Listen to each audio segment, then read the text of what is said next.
We've touched on voice before, but I thought we'd have fun going into different kinds of voices you can use in your copy.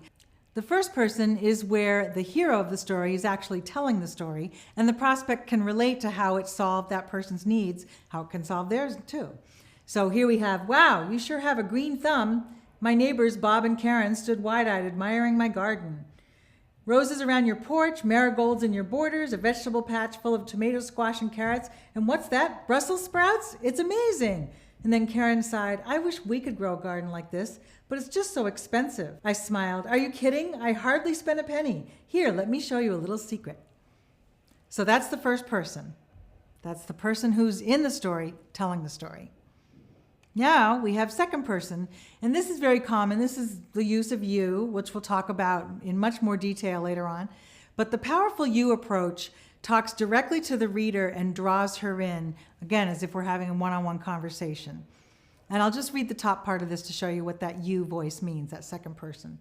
You look out your window past your gardener who's busily pruning the lemon, cherry, and fig trees amidst the splendor of gardenias, hibiscus, and hollyhocks. The sky is clear blue, the sea is a deeper blue, sparkling with sunlight. A gentle breeze comes drifting in from the ocean, clean and refreshing, as your maid brings you breakfast in bed. For a moment, you think you've died and gone to heaven. But this paradise is real and affordable.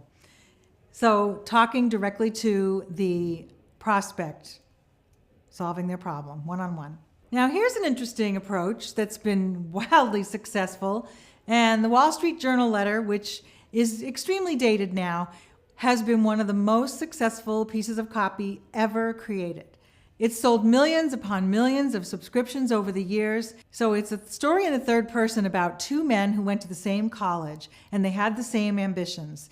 But one of them succeeded far beyond his wildest dreams while the other one struggled. And what was the difference? Turns out, of course, is the one who succeeded was a regular reader of the Wall Street Journal. But my point is the story is something that everyone who's ambitious can relate to the way it starts out. Now that I've shown you how to bring your voice into your story, let's look into the techniques to write your story.